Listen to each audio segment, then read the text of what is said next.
Something that I want to quickly talk about from the Ministry of Lands. So this is it. I'll talk about this and I'll come back to Nikwate Titus Glover. The Ministry of Lands and Natural Resources says they are mourning the loss of NAIMOS task force member in a fatal accident. And the story says the Ministry of Lands and Natural Resources regrets to announce that a team of 5 members of the National Anti-Illegal Mining Operations Secretariat, NAIMOS, was involved in a fatal motor accident today, that's yesterday, near the Obuasi Airport area. The incident occurred while the team was undertaking a major anti-Galamsey operation aimed at curbing the menace of illegal mining within the enclave. Tragically, one member of the task force has been confirmed dead, while the remaining 4 sustained serious injuries and are currently receiving medical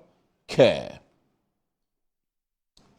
So the minister extends his profound sympathies to the family of a fallen colleague and conveys his heartfelt wishes for a swift recovery to the injured members. The ministry has initiated a full investigation into the circumstances surrounding the accident. The ministry remains steadfast in its commitment to safeguarding the welfare of all frontline personnel and will ensure they receive the utmost support and care.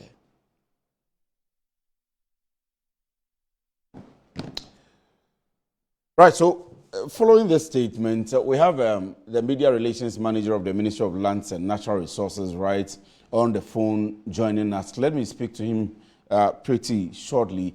Pakwesi, good morning. Thank you very much for joining us. The concern, and as you have stated in your statement, will be about the security of these frontline guys who are technically saving the entire country.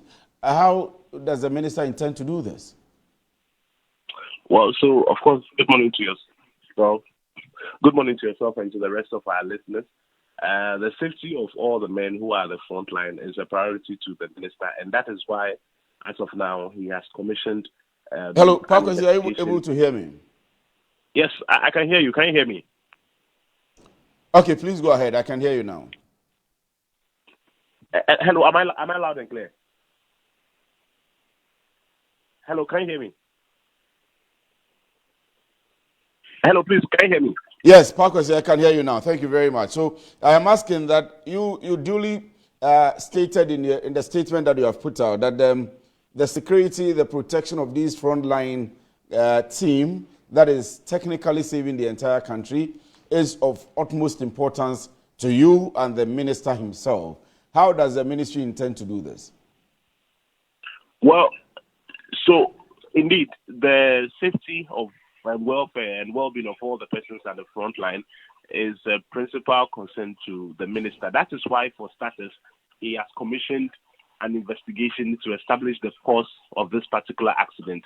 Based on the findings, based on the outcomes, then we'll be able to develop mechanisms to address any potential loophole that probably may have led to this accident. That is, if it was not maybe, so to say, just a natural fatality. So that is the reason for this particular investigation.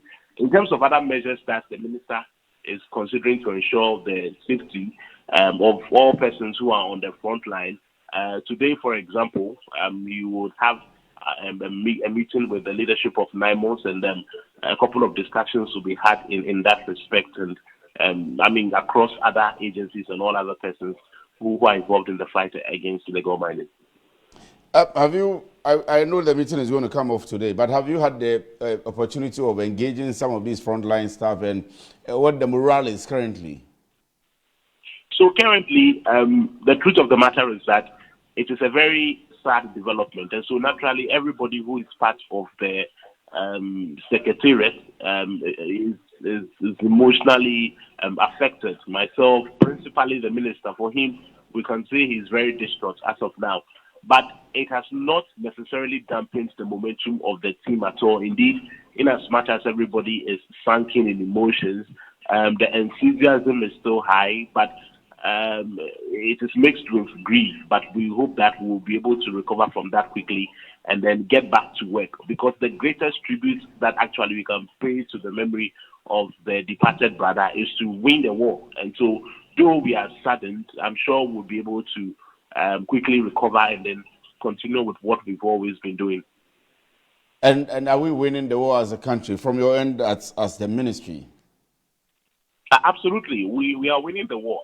I've often said repeatedly on several other platforms that the extent of devastation that has deepened over the last 8 years is so critical that no matter the raft of interventions and policies that you roll on board, you bring on board immediately, you will not be able to get instantaneous results. So if you want to measure the progress, you have to put it against the depth of devastation, what has happened over the last 8 years, and what you are doing now. Anytime we have done that analysis, we have been impressed with the results and the verdicts and the outcome.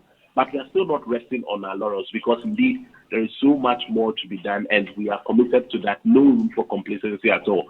Hopefully, as we progress from next year thereabout, we'll get more results than what we have now. For example, now LI 2462, which came into being, which actually facilitated the illegal mining menace, is currently at the verge of being permanently taken out of our books. Also, we have, as of now, a declaration of all water bodies as security zones. Indeed, as I speak to you, there is also a map-out plan for the deployment of permanent military personnel to be stationed across all the rivers we have in the country and all forest reserves as well. If you quantify all of these interventions, plus the consistent arrest and seizures by NAIMOS, you can't help but to agree that we are winning the war. But like the minister has often said, it is a marathon, it's not a sprint, and so we'll count our gains by the minute, and then we'll see where we finally land, hopefully. So let me ask this: it's November now. Like you said, lots of things are being done to mitigate the problem or the menace of Galamsey. Are you able to, based on the analysis done so far over the last 8 months and the measures put in place to fight the menace, maybe give me a timeline or the country a timeline when we should be seeing an end to this or a considerable reduction in the menace to the people of Ghana? Assigning the timeline would be particularly difficult, and that is not because our measures are not effective. The reason it's difficult to assign a specific timeline to the results we are expecting is the fact that the issues that we are dealing with, they are multifaceted. For example, you are dealing with degraded parcels of land. As of now, we have about 7,500 hectares of land that have been depleted. You are dealing with water bodies that have also been polluted. Indeed, turbidity levels have risen and other attendant consequences.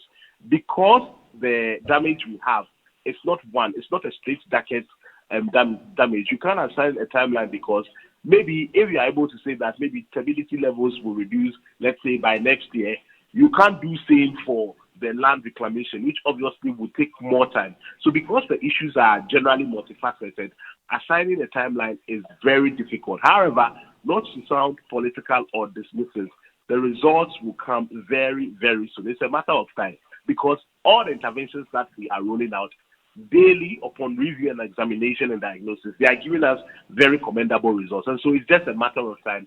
We'll be out of the woods. Let me ask you one last thing about the NAIMOS and the team, including yourself, the minister, and everybody. Your protection, your security, your safety. There's been concerns about taking the perpetrators of this menace head on, maybe shooting and killing. Is it time for that?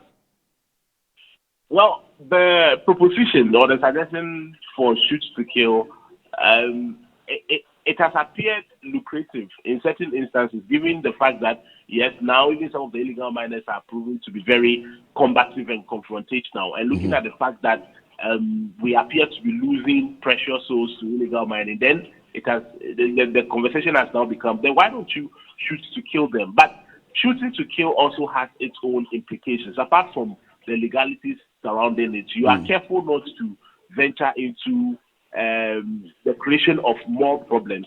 Indeed, it is not on the table of the minister. It's not something that we are considering now at all. the measures that we are rolling out, they are giving us results. So it's not something we want to honestly tend to, because from where I sit as an individual, I think if we were to embrace it right now, maybe it may muddy the waters. So let's just, keep faith with the measures that we have. Let us continue to criticize where necessary, offer feedback and divergent perspectives where necessary, and then let's all shape, the policies that we are rolling out to deal with the issue. And then very soon, our waters will become blue, our forests will become green once again.